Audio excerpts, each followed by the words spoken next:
السلام علیکم ورحمۃ اللہ وبرکاتہ۔ الحمد للہ رب العالمین والصلاة والسلام علی سید المرسلین محمد وآلہ واصحابہ اجمعین، اما بعد۔ قال اللہ تبارک وتعالی اعوذ باللہ من الشیطان الرجیم، بسم اللہ الرحمن الرحیم۔ إن الذين يحبون أن تشيع الفاحشة في الذين آمنوا لهم عذاب أليم في الدنيا والآخرة والله يعلم وأنتم لا تعلمون، صدق الله مولانا العظيم۔ وقال النبي صلى الله تعالى عليه وسلم ظنوا بالمؤمنين خيرا، أو كما قال عليه الصلاة والسلام۔ محترم حاضرین، آپ حضرات کو یاد ہوگا میں نے پچھلے جمعہ آپ حضرات کے سامنے عرض کیا تھا کہ کسی مسلمان کا کسی دوسرے شخص پر جھوٹا الزام لگانا یہ اللہ تعالیٰ کو اتنا ناپسند ہے کہ اللہ تعالیٰ نے قرآن مجید میں اس کی سزا بیان فرمائی کہ جھوٹا الزام لگائے اور اس کو ثابت نہ کر پائے 4 گواہوں کے ذریعے سے تو اس کی پیٹھ پر 80 کوڑے لگائے جائیں گے۔ یہ قرآن مجید کی سورہ نور کے پہلے رکوع میں موجود ہے۔ ایسا ہی جھوٹا الزام ام المومنین حضرت عائشہ الصدیقہ رضی اللہ تعالی عنہا پر دشمنوں نے، منافقوں نے لگایا تھا، اور تقریباً 1 مہینے تک نبی کریم صلی اللہ تعالی علیہ وسلم اور آپ کے خانوادے کو پریشان کر رکھا تھا۔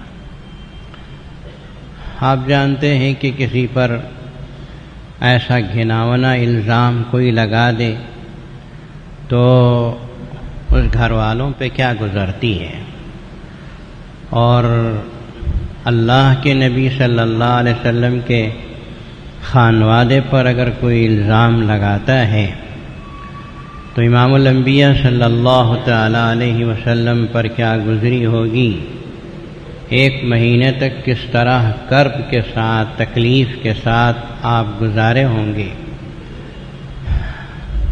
اسے سوچتے ہی کلیجہ منہ کو آتا ہے۔ اصل میں نبی پاک صلی اللہ تعالی علیہ وسلم جب مدینۃ المنورہ رونق افروز ہوئے تو وہاں ایک دشمن عبداللہ بن ابی بن سلول، جو منافقوں کا سردار کہا جاتا ہے، وہ ہمیشہ اس فراق میں رہتا تھا کہ میں کس طرح نبی کریم صلی اللہ علیہ وسلم کو تکلیف پہنچاؤں اور کس طرح میں رسول اللہ صلی اللہ علیہ وسلم کو نقصان پہنچاؤں اور آپ کو زک پہنچاؤں۔ کوئی بھی موقع ہاتھ سے جانے نہ دیتا اور کوئی بھی موقع رسول اللہ صلی اللہ علیہ وسلم کو یا صحابہ کرام کو تکلیف پہنچانے کا نہ چھوڑتا تھا۔ ایسا ہی ایک موقع اس کو ملا کہ رسول اللہ صلی اللہ تعالی علیہ وسلم جب کسی غزوے میں تشریف لے جاتے تھے تو اپنی ازواج مطہرات میں سے کس کو ساتھ لے جائیں یہ آپ قرعہ کے ذریعے سے فیصلہ فرماتے تھے، نام لکھ کے ڈالتے اور قرعہ میں جس بیوی کا نام اٹھتا تھا ان کو اپنے ساتھ سفر میں لے جاتے تھے۔ 6 ہجری میں غزوہ بنی المصطلق پیش آیا، جس کو غزوہ مریسی بھی کہتے ہیں۔ غزوہ بنی المصطلق میں جن حضور اکرم صلی اللہ علیہ وسلم کی ازواج مطہرات میں سے جو 7 تھیں وہ حضرت عائشہ صدیقہ رضی اللہ تعالی عنہا تھیں۔ پیغمبر خدا صلی اللہ علیہ وسلم غزوہ بدر مستلق میں تشریف لے گئے اور اس میں آپ علیہ الصلاۃ والسلام اور آپ کے صحابہ کرام نے مل کر کامیابیاں حاصل کی اور پھر ان کامیابیوں کے ساتھ واپس لوٹے۔ واپسی کے موقع پر مدینہ المنورہ کے قریب ایک مقام ہے نہر الظہیرہ، جس کا نام تاریخ میں لکھا ہے۔ اس مقام پر اللہ کے نبی صلی اللہ علیہ وسلم نے رات کو آرام کرنے کا حکم دیا کہ یہاں پڑاؤ ڈالو اور پھر یہاں آرام کرو۔ یہاں سے آرام کرنے کے بعد پھر سفر شروع ہوگا اور مدینہ منورہ پہنچیں گے۔ یہاں آرام کرنے کے بعد جب کوچ کرنے کا اعلان ہوا، مقصد یہ تھا کہ تمام شریک صحابہ کرام جتنے سفر کے ساتھی ہیں وہ سب تیاری کر لیں، اپنی اپنی ضرورتوں کو پورا کر کے سفر پہ تیار ہو جائیں۔ تو حضرت عائشہ صدیقہ رضی اللہ تعالی عنہ فرماتی ہیں کہ میں بھی اپنی ضرورت کو پورا کرنے کے لیے ایک طرف کو جنگل میں چلی گئی، ذرا دور گئی، اور جب میں اپنی ضرورت کو پورا کر کے واپس آئی تو میں نے دیکھا کہ میرے گلے میں جو ہار تھا، یمن کا بنا ہوا بہت ہی خوبصورت اور اچھا ہار تھا، جو حضرت عائشہ صدیقہ رضی اللہ تعالی عنہا نے اپنی بہن حضرت اسماء سے مانگ کر پہن کر آئی تھی۔ حضرت اسماء کا ہار تھا۔ حضرت عائشہ صدیقہ رضی اللہ تعالی عنہا کو خیال ہوا کہ میری بہن کا ہار ہے، اسے واپس کرنا ہے، تو تلاش میں نکل گئی، چلی گئی، ادھر ادھر جس راستے سے گئی تھی اس راستے میں تلاش کرتے ہوئے گئی، اور بہت دور تک گئی تھی تو وہاں تک تلاش کیا، واپس آئیں، ہار ملا یہ نہیں ملا، اتنا ضرور ہوا کہ دوسری طرف قافلہ جو کوچ کرنے کے لیے تیار تھا وہ روانہ ہو گیا۔ اس کی وجہ تاریخ میں کتابوں میں یہ لکھتے ہیں کہ وہ جو اونٹ کی پیٹھ پر ہودج رکھا جاتا ہے جو ڈبے کی طرح سے ہوتا ہے، اس میں چاروں طرف پردے بندھے ہوئے ہوتے ہیں۔ صحابہ کرام میں سے کچھ اس خدمت پر مامور تھے کہ اس ہودج کو اٹھا کے اونٹ کی پیٹھ پر باندھ دیا جائے، اور وہ ہودج جو حضرت اماں عائشہ بیٹھتی تھی اس کو اٹھا کے رکھ دیا۔ ذمہ دار صحابہ کرام نے یہ سوچ کر کہ اس میں حضرت عائشہ صدیقہ رضی اللہ عنہا موجود ہیں، اس کی وجہ حضرت عائشہ یہ فرماتی ہیں، تاریخ میں ہے کہ ہماری غذا چونکہ اس وقت بہت کم تھی اور میں کم عمر بھی تھی، دبلی پتلی بھی تھی، میرا کوئی وزن نہیں تھا، تو صحابہ کرام نے سوچا کہ اس میں اماں عائشہ موجود ہوگی، اٹھا کے اونٹ کی پیٹھ پہ باندھ دیا اور اس اونٹ کو اٹھا کے اونٹوں کے قافلے میں چلا دیا۔ قافلہ پورا کوچ کر گیا۔ ادھر حضرت عائشہ صدیقہ رضی اللہ تعالی عنہ واپس آئی تو دیکھا کہ قافلہ نکل چکا ہے۔ اب ایسا تو نہیں تھا کہ راستے متعین ہوں، جدھر دیکھو ریت کا میدان ہے، بھٹکنے کے چانسز ہیں۔ انہوں نے یہ سوچا، بڑی بہادر اور عقل مند خاتون تھی حضرت عائشہ رضی اللہ تعالی عنہ، وہ اسی جگہ چادر لپیٹ کر لیٹ گئی کہ جب اللہ کے نبی صلی اللہ علیہ وسلم مجھے نہیں پائیں گے تو ضرور میری تلاش میں یہیں واپس آئیں گے۔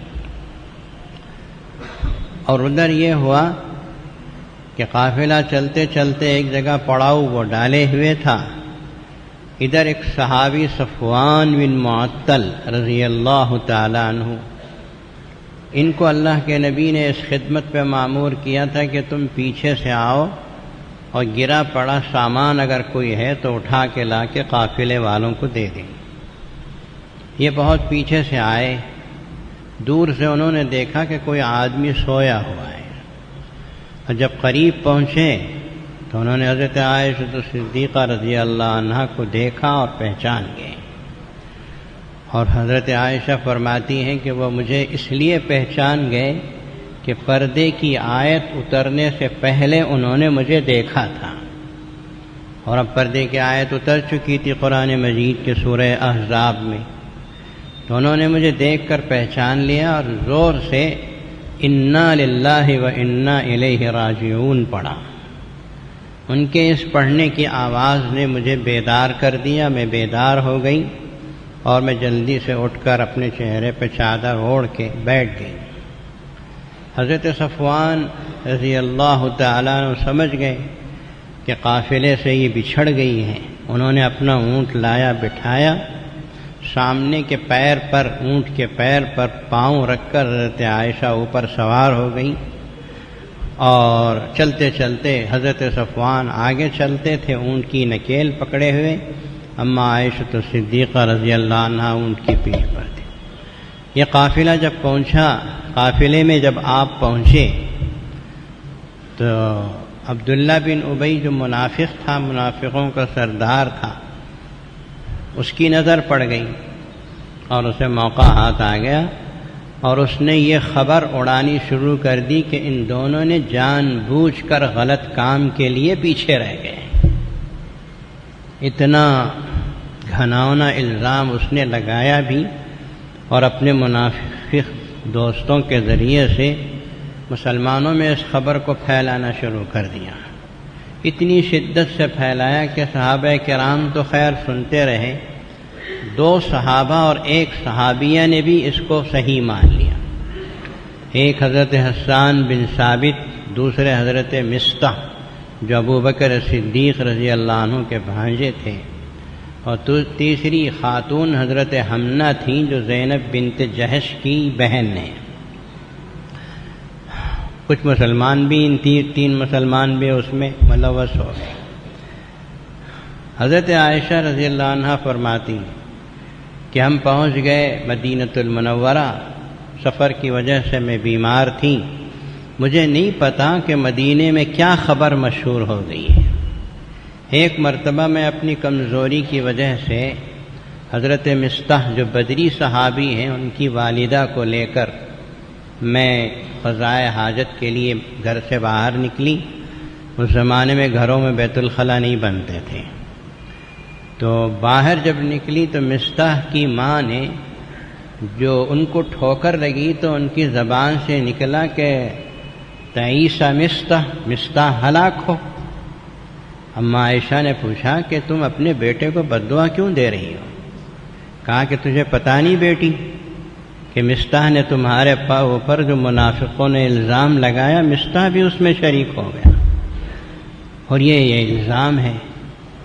اسے سن کر اتنی پریشان ہوئی حضرت عائشہ صدیقہ رضی اللہ عنہا، فرماتی ہیں کہ میرا مرض بڑھ گیا، بیماری اور بڑھ گئی، اور میں گھر آئی تو مجھے محسوس ہوا کہ رسول اللہ صلی اللہ علیہ وسلم جو مجھ پر زیادہ مہربان رہتے تھے، آپ کی مہربانی بھی کچھ کم ہو گئی۔ کانوں میں پڑتی تھی بات، پیغمبر خدا صلی اللہ علیہ وسلم گھر تشریف لاتے، کمرہ تشریف لاتے تو دوسروں سے پوچھتے تھے کہ عائشہ کا کیا حال ہے، اس کا کیا حال ہے، خود نہیں پوچھتے تھے۔ تو پیغمبر خدا صلی اللہ علیہ وسلم کو بھی تھوڑا پریشانی ہو گئی تھی۔ حضرت عائشہ صدیقہ رضی اللہ عنہا فرماتی ہیں کہ اس کرب میں، پریشانی میں 1 مہینہ گزرا۔ مسلمان بھائیوں سمجھتے ہو، 1 مہینہ اس پریشانی میں گزرا۔ منافقوں نے جو جھوٹی خبر پھیلائی تھی، پورا 1 مہینہ۔ حضرت عائشہ رضی اللہ عنہ فرماتی ہیں کہ میں نے اللہ کے نبی سے کہا، یا رسول اللہ، مجھے اجازت دیجیے، میں اپنے ماں باپ کے گھر جانا چاہتی ہوں۔ شوہر سے اجازت مانگی، مانگ کر اللہ کے نبی نے کہا تو ہاں تم جا سکتی ہو۔ شوہر سے اجازت مل جائے تو کافی ہے۔ آج کے زمانے میں ساس کو پوچھو، سسرے کو پوچھو، ہاں بڑے بھائی کو پوچھو کیا کیا آفتیں ہیں آج کل. سسرا اجازت دے دیا تو ساس نہیں دیتی، ساس دے دیا تو سسرا اجازت نہیں دے. شوہر ہی ہے اصل. اللہ کے نبی صلی اللہ علیہ وسلم نے اجازت دے دی، چلی گئی. حضرت سیدنا صدیق اکبر کے گھر گئی، ابا جان کے پاس. ان کی والدہ سے کہا امی جان یہ کیا ہے؟ تو ماں نے تسلی دی، کہا بیٹی جن کی سوکنیں ہوتی ہیں ان کے ساتھ ایسا ہوتا ہے. تم خوبصورت بھی ہو، اپنے شوہر کی چہیتی بھی ہو، کسی نے حسد کے طور پر اڑائی ہوگی، پریشان نہیں ہونا. حضرت عائشہ رضی اللہ عنہا کو تسلی لی. فرماتی ہے کہ رات بھر رویا کرتی تھی اور نیند میری آنکھوں سے بہت دور تھی. رات میں جب تنہائی ہوتی تو میں اور میرا اللہ ہوتا تھا اور میں کثرت سے رویا کرتی تھی. پریشانی اور مصیبت تو دنیا میں ہر ایک کو آتی ہے، کسی نہ کسی قسم کی پریشانی آتی ہے.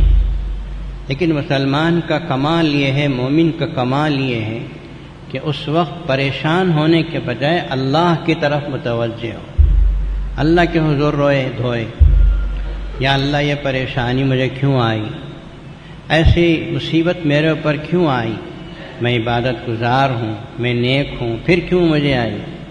تو پریشانی تو خانواد رسول میں بھی آئی.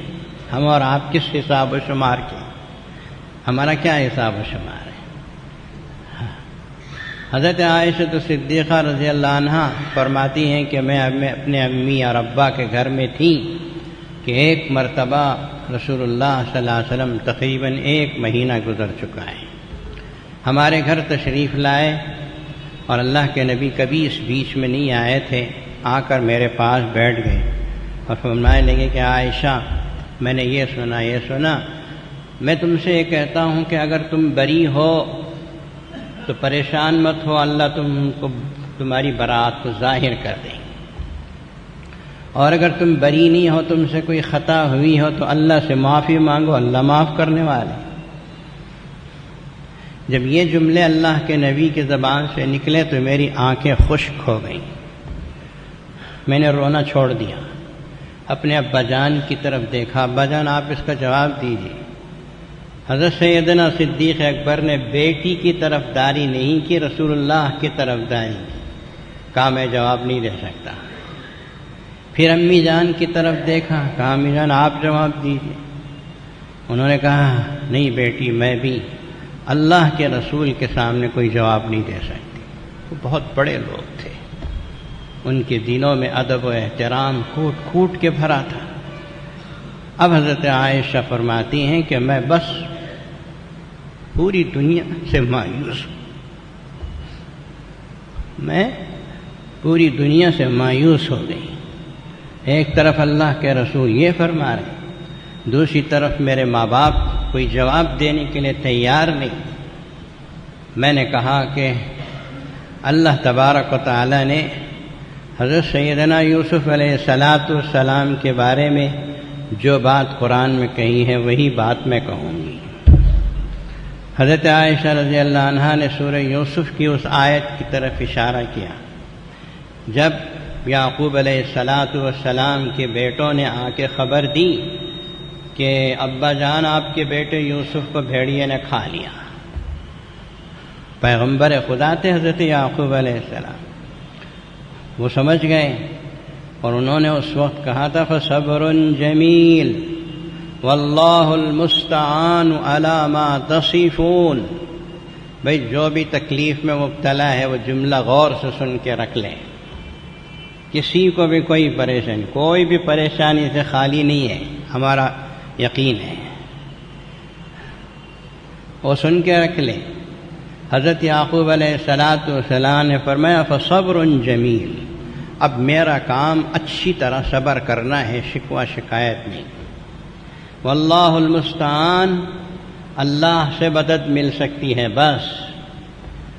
واللہ المستعان علی ما تصفون، جو تم مصیبت میں مجھے مبتلا کر رہے ہو اللہ تعالیٰ سے مجھے مدد مل سکتی. حضرت عائشہ صدیقہ رضی اللہ عنہا نے فرمایا بس میں بھی وہی کہتی ہوں. یہ کہہ کر میں اللہ کی طرف متوجہ ہو گئی، لیٹ گئی. میں نے دیکھا کہ اچانک نبی کریم صلی اللہ تعالی علیہ وسلم پر ایسی کیفیت طاری ہو گئی جیسی کہ وحی اترنے کے وقت میں ہوتی ہے، اور وہ کیفیت ایسی ہوتی تھی کہ آپ علیہ السلام اس دنیا سے گویا کٹ جاتے تھے، اور سخت سردی کے زمانے میں بھی آپ کی پیشانی مبارکہ سے ایسے پسینے کے قطرے ٹپکتے تھے جیسے موتی ٹپکتے ہیں۔ میں سمجھ گئی کہ اب اللہ کے نبی صلی اللہ علیہ وسلم کے اوپر وحی اتر رہی ہے، قرآن مجید کی آیات اتر رہی، اور جب رسول اللہ صلی اللہ علیہ وسلم پر سے وحی کی یہ کیفیت دور ہوئی تو پیغمبر خدا صلی اللہ علیہ وسلم نے مسکراتے ہوئے ارشاد فرمایا، یا ابشری یا عائشہ، اما اللہ فقد ابراکی، عائشہ تمہیں خوشخبری ہو کہ اللہ نے تمہاری براءت قرآن میں اتار دی۔ یہ بہت بڑی بات ہے، بہت بڑا فخر کی بات ہے کہ حضرت عائشہ صدیقہ رضی اللہ تعالی عنہا کی براءت، جس سلسلے میں منافقوں نے الزام لگایا تھا، اس کی براءت میں اللہ پاک نے 2 قرآن مجید کے رکوع اتارے، سورہ نور کا 2 اور 3 رکوع۔ اگر تھوڑا سا شوق ہے تو اسے کبھی پڑھ کے دیکھو، اور شروع ہوتا ہے ان الذین، بے شک جو لوگ آپ پر الزام لے کر آئے، افک، انتہائی جھوٹا الزام لے کر آئے، یہ تمہارے ہی میں سے ایک جماعت ہے، عصبۃ منکم لا تحسبوہ شرا لکم، تم اسے برا مت سمجھو، بل ہوا خیر لکم، بلکہ یہ پریشانی تمہارے لیے خیر کا سبب۔ تو 2 رکوع اللہ تعالیٰ نے حضرت عائشہ صدیقہ رضی اللہ تعالی عنہا کے بارے میں اتاری، ابشری یا عائشہ، عائشہ تمہارے لیے خوشخبری ہو۔ پھر اللہ کے نبی صلی اللہ علیہ وسلم نے وہ آیتیں سنانی شروع کر دیں۔ حضرت عائشہ کی والدہ نے کہا کہ بیٹی اٹھو، کھڑی ہو جاؤ، اللہ کے رسول کا شکریہ ادا کرو۔ میں یہ بھی آپ کو سنائے دیتا ہوں، اس وقت حضرت عائشہ صدیقہ رضی اللہ عنہا نے فرمایا کہ نہیں، میں تو بس اب اللہ کا شکریہ ادا کروں گی، میرے اوپر کس نے یقین کیا تھا، میں کیوں کھڑی ہوں، میں تو اللہ کا شکریہ ادا کرتی ہوں اور سجدہ ریز ہوتی ہوں۔ مجھے اتنا ضرور خیال تھا کہ اللہ میری براءت ظاہر کریں گے، اپنے رسول کو خواب میں بتا دیں گے، یا دل میں القاء فرمائیں گے کہ آپ کی بیوی عائشہ بالکل پاک دامن ہے، لیکن اتنا بڑا گمان نہیں تھا کہ اللہ میرے بارے میں قرآن مجید کی آیات اتاریں گی جس کو قیامت تک مسلمان تلاوت کرتے رہیں گے، پڑھتے رہیں گے۔ حضرت عائشہ صدیقہ رضی اللہ تعالی عنہ پر جب یہ آیتیں اتر گئیں آپ کے بارے میں، تو رسول اللہ صلی اللہ علیہ وسلم نے صحابہ کرام کو بلوا بھیجا، خطبہ دیا، قرآن مجید کی آیات سنائی۔ جن منافقوں نے اور 2 صحابہ کرام نے الزامات لگائے تھے، سب کو بلا کر ان کی پیٹھ پر 80 کوڑے لگائے۔ یہ گویا رسول اللہ صلی اللہ تعالی علیہ وسلم نے عملی طور پر قرآن مجید کے اس حکم کو جاری فرما کے بتا دیا۔ یہ تو اللہ تعالیٰ نے بری کر دیا حضرت عائشہ رضی اللہ تعالی عنہ، یہاں سے ان کا مقام بہت واضح ہو گیا۔ علامہ قرطبی نے ایک عجیب بات لکھی ہے، سن کے مزہ لیجیے۔ حضرت سیدنا یوسف علیہ السلام پر زلیخا نے الزام لگایا کہ یوسف نے میرے ساتھ زیادتی کرنے کا ارادہ کیا، سورہ یوسف میں موجود ہے۔ تو اللہ نے اپنے پیغمبر یوسف علیہ السلام کو ایک دودھ پیتے بچے کو زبان دے کے براءت ظاہر کی تھی۔ آپ نے پڑھا ہوگا سورہ یوسف میں، وَشَهِدَ شَاهِدٌ مِّنْ أَهْلِهَا، زلیخا کے رشتہ داروں میں سے ایک دودھ پیتا بچہ گوارے میں بات کر کے بولتا ہے کہ دیکھو یوسف کا دامن سامنے سے پھٹا ہوا ہے تو یہ فیصلہ، پیچھے سے پھٹا ہوا ہے تو یہ فیصلہ۔ جب دیکھا گیا تو زلیخا جھوٹی نکلی، یوسف علیہ السلام سچے نکلے۔ اور پھر جب حضرت مریم علیہ السلام پہ لوگوں نے الزام لگایا تو یہ بن باپ کے بچہ کہاں سے لائی؟ کہیں غلط کام تو نہیں کر لیا؟ سورہ مریم میں اس کا تذکرہ ہے۔ اللہ نے کہا کہ لوگ اگر تم سے یوں کہیں کہ تم نے غلط کام کیا ہے تو تم زبان مت کھولنا، بات نہیں کرنا، ہم انتظام کریں گے۔ اللہ نے حضرت مریم علیہ السلام سے کہا کہ تم بات کرنے کا روزہ رکھ لو، باقی کام ہم سنبھال لیں گے، اللہ جسے سنبھالنے اسے کون کیا کرنا۔ اب وہ بچے کو لے کے آئیں تو لوگوں نے کہا کہ لقد جئت شیئا فریا، تو بڑی عجیب چیز لے کر آ گئی، یہ تو بچہ ہے، اور بچہ تو بغیر مرد عورت کے ملاپ کے کہاں سے آ سکتا ہے؟ تو اللہ تبارک و تعالی نے حضرت مریم کے اوپر جو غلط الزام آ رہا تھا اس کو ایسے دور کیا کہ 2 دن کے بچے حضرت عیسیٰ علیہ السلام کو زبان دے دی، اور انہوں نے اعلان کیا قال انی عبد اللہ، سنو لوگو میں غلط ماں کا بیٹا نہیں ہوں، میں اللہ کا بندہ ہوں، اللہ کا نبی ہوں، اور مجھے اللہ نے بغیر باپ کے دنیا میں لایا ہے اپنی قدرت بتانے کے لیے، بری کر۔ لیکن جب حضرت اماں عائشہ صدیقہ رضی اللہ تعالی عنہا پر منافقوں نے الزام لگایا تو اللہ نے براءت میں خود اپنی قرآن مجید کی آیتیں اتاری۔ یہ ہے حضرت عائشہ صدیقہ رضی اللہ تعالی عنہا کی عظمت کہ اللہ خود آپ کی براءت کا اعلان فرماتے۔ سورہ نور کی 26ویں آیت میں فرمایا الخبیثات للخبیثون والخبیثون للخبیثات، ناپاک غلط قسم کی عورتیں غلط قسم کے مردوں کے لیے، والطیبات للطیبین، پاک قسم کے مرد پاک قسم کی عورتوں کے لیے ہیں۔ اولئک مبرؤون مما یقولون، یہ عائشہ ہوں یا صفوان بن معطل ہوں، یہ سب بری ہیں اس الزام سے جسے منافقوں نے لگایا، اور آخر میں فرمایا لہم مغفرۃ ورزق کریم، ان کے لیے مغفرت بھی ہے اور اللہ کے پاس رزق کریم بھی ہے۔ یہ اعلان اللہ تبارک و تعالی نے آخری آیت میں فرمایا جو 2 رکوع نازل ہوئے تھے اس کی آخری آیت۔ تو مسلمانوں اب یہ سمجھنے کی بات ہے کہ اللہ تبارک و تعالی نے صرف براءت ظاہر نہیں کی حضرت عائشہ صدیقہ رضی اللہ تعالیٰ عنہ، بلکہ کئی اسباق اس میں بیان فرمائے، مسلمانوں کو ڈانٹ پلائی، مسلمانوں کو یہ کہا کہ جب کوئی کسی کے اوپر الزام لگاتا ہے، پہلا حکم یہ ہے کہ الزام لگانے والے کو چاہیے کہ 4 گواہ لائے، اگر 4 گواہ نہیں ہے تو پیٹھ پہ کوڑے کھانے کے لیے تیار رہے 80۔ پھر دوسرا یہ فرمایا، قرآن مجید کے اصول رکوع میں تمام آیتیں موجود ہیں، دوسرا یہ فرمایا کہ لولا اذ سمعتموہ ظن المؤمنون والمؤمنات بانفسہم خیرا، مسلمانوں نے جب اسے سنا، منافقوں نے الزام لگایا، تم کو اچھا گمان کرنا چاہیے تھا نا، کیوں برا گمان کیا؟ بعض مسلمان بھی ملوث ہو گئے، ان کے پیٹھ پہ بھی کوڑے لگائے۔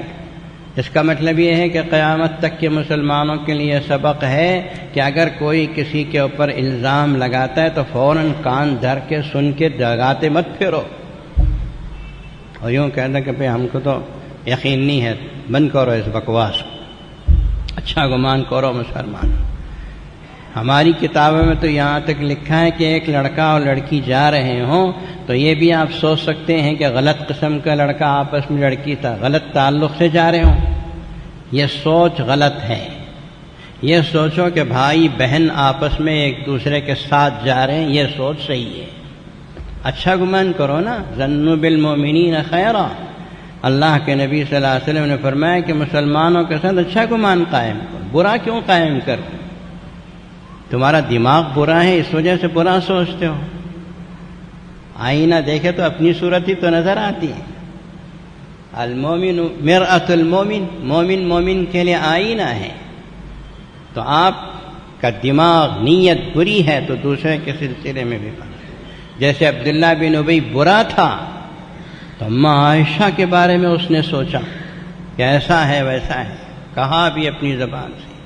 اللہ تعالیٰ نے قرآن مجید میں فرمایا والذی تولی کبرہ منہم لہ عذاب عظیم، جس نے سب سے بڑا حصہ لیا یعنی عبداللہ بن ابی، اس کے لیے تو بڑا بڑا عذاب ہے ہمارے پاس۔ اور پھر اللہ تعالیٰ نے یہ بھی فرمایا کہ حضرت عائشہ صدیقہ رضی اللہ تعالی عنہا پر لوگوں نے غلط قسم کی بات کہی، لولا اذ سمعتموہ قلتم ما یکون لنا ان نتکلم بہذا سبحانک ھذا بہتان عظیم۔ مسلمانوں کے لیے یہ بھی سبق ہے کہ جب مسلمان کوئی بات ایسی سنے کسی عورت کے بارے میں، کسی مرد کے بارے میں، تو یوں کہے ہمیں کوئی حق نہیں ہے اس طرح بات کرنے، ما یکون ان نتکلم بہا، ایسی بات اپنی زبان سے ہم نہیں کہیں۔ سبحانک ھذا بہتان عظیم،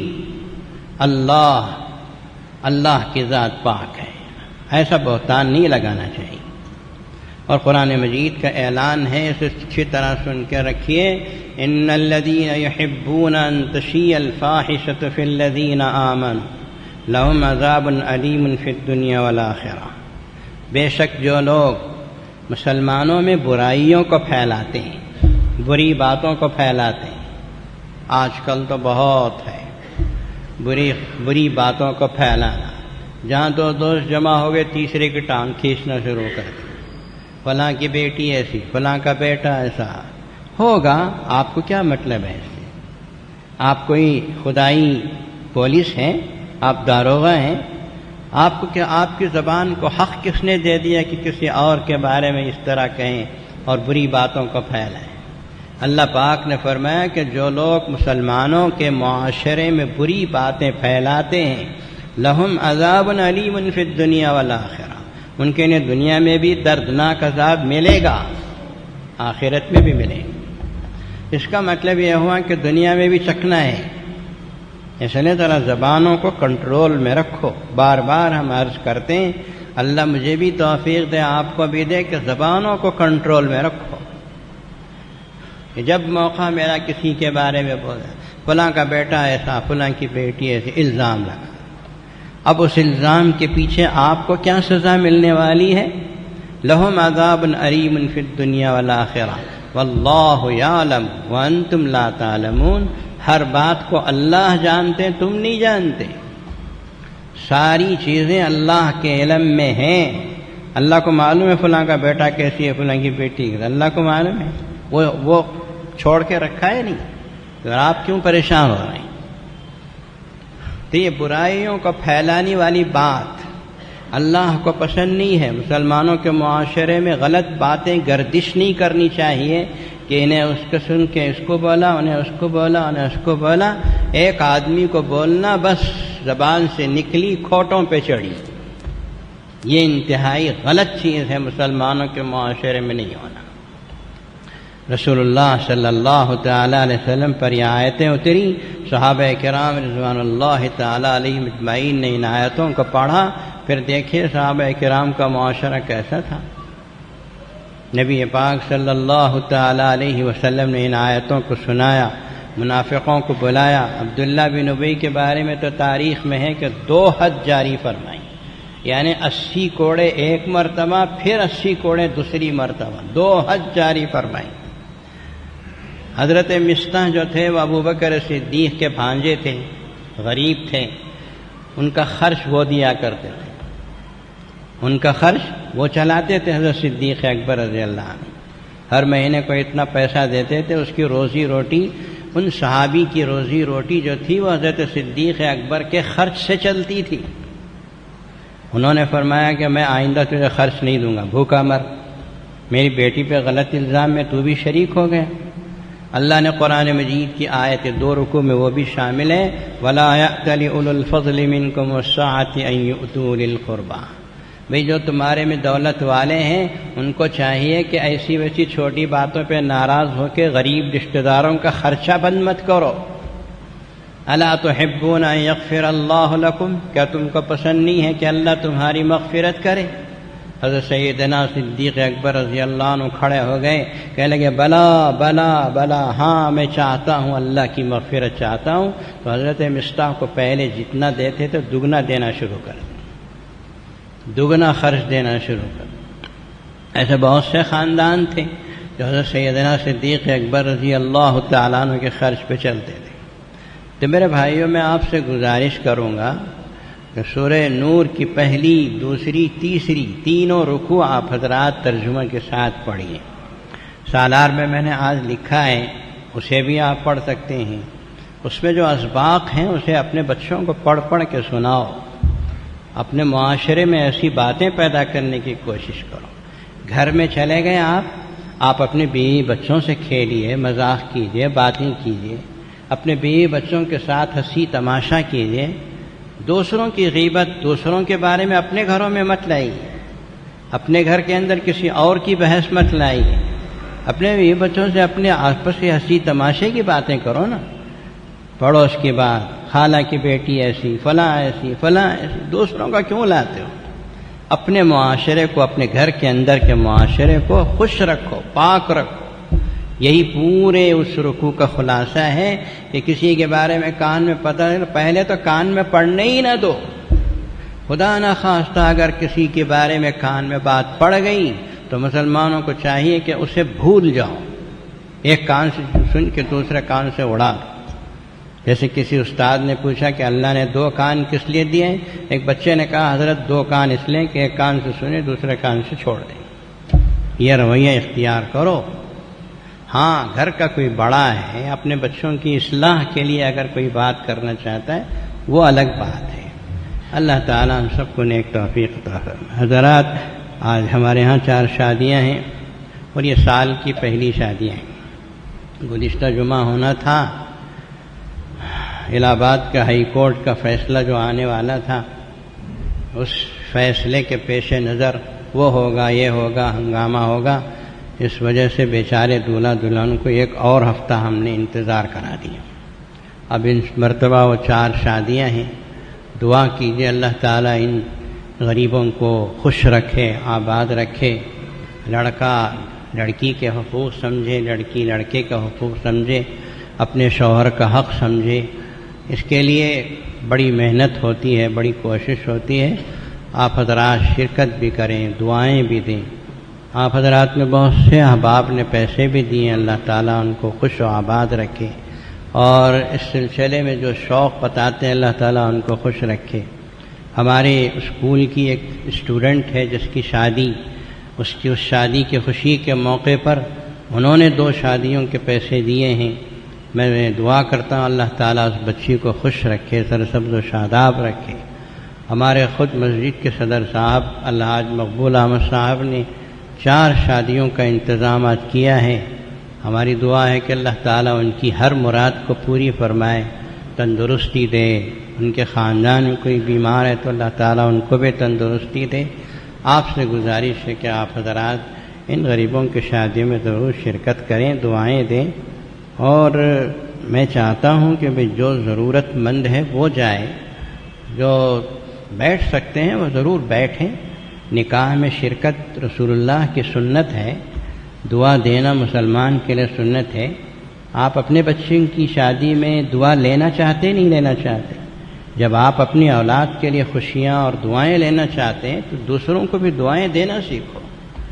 خالی لینا لینا لینا، جوڑا جہیز لیتے نا آج کل کے لوگ، جو بھی آئے ہر چیز آئے در گھسیٹ، آتا ہی رہے آتا ہی رہے۔ آج کل تو زیادہ ایسے ہی لوگ ہیں، لڑکے والے جو بھی آئے لے، جو بھی آئے لیتے رہو، اندر ڈھکلتے رہو۔ جب خرچ کرنے کا موقع آتا ہے تو ایک چائے پلانے کے لیے تک تیار نہیں ہوتے۔ ایسے کنجوس مارواڑی بہت ہیں آج کل۔ اللہ تعالیٰ مسلمان کو کنجوسی سے حفاظت فرمائے۔ آپ حضرات دعا لینے میں، دعا دینے میں کم از کم کنجوسی نہ کریں، اس میں تو پیسہ خرچ نہیں ہوتا ہے۔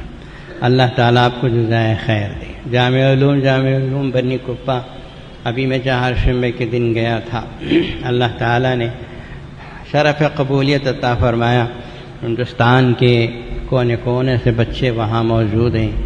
اب یہ دسہرے کی چھٹی میں گئے ہیں، اللہ تعالیٰ نے ایسی مرجعیت اس کو عطا فرمائی ہے، جامع علوم خواہ و مسجد میں چلتا ہو یا بنی کپا میں ہو، ایک روحانی سکون محسوس ہوتا ہے ہمارے اپنے اداروں میں جانے۔ میں تو خیر ہوں ہی اس کا اپنا، لیکن جو لوگ باہر سے آتے ہیں وہ خود بھی یہ کہتے ہیں کہ جامع علوم کے ماحول میں، وہاں کی مسجد میں، وہاں کے بچوں سے مل کر ایک روحانی سکون محسوس ہوتا ہے۔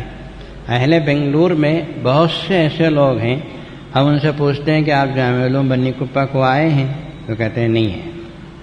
یعنی یہاں سے 27 کلومیٹر دور ہے، لوگ بہار سے آ رہے ہیں، بنگال سے آ رہے ہیں، کلکتہ سے آ رہے ہیں، بنگلور میں رہنے والے کو ہم پوچھتے ہیں جامعہ علوم بنی کپا کو آئے ہیں؟ تو کہتے ہیں کہ نہیں آئے۔ بھی ایسی بھی کیا بدبختی ہے، یہاں سے 27 کلومیٹر دور ہے، آپ کے پاس گاڑیاں ہوں تو گاڑیوں میں تو بس جاتی ہے جو ہمارے مدرسے کے گیٹ پہ کھڑتی ہے۔ کبھی آئیے، کبھی دیکھیے اور بچوں سے ملیے، وہاں نماز پڑھیے، معلوم کیجئے کہ آپ کے وہ 5-10 روپے جو آپ ڈالتے ہیں وہ کس طرح کروڑوں کی شکل اختیار کر گئے۔ قطرہ قطرہ سمندر بنتا ہے۔ اللہ آپ کو جزائے خیر دے، آپ کی مدد و نصرت و اعانت کو شرف قبولیت عطا فرمائے، اللہ اس میں خلوص عطا فرمائے، للہیت عطا فرمائے، اللہ ہم سے راضی ہو جائے، اللہ ہم کو نیکی کی توفیق دے، اللہ ہم کو برائی سے بچائے، نیک راستے پہ چلائے، بدی کے راستے سے بچائے، اچھی نیت رکھنے کی توفیق دے، بری نیتوں سے ہماری حفاظت فرمائے، ہمارے بچوں کو دین سے وابستہ کرے، ہمارے بچوں پہ آئی ہوئی پریشانی کو دور کر، ہم قیامت کے دن اللہ تعالی ہم سب کے لیے نجات کے فیصلے فرمائے، دنیا کے پریشانیوں میں پڑھ کر ہم آخرت کو نہ بھولیں، اللہ اپنے فضل و کرم سے جنت الفردوس عطا فرمائے، اپنی بنائی ہوئی دوزخ سے ہم سب کی پوری امت کی حفاظت فرمائے، وآخر دعوانا الحمد للہ رب العالمین۔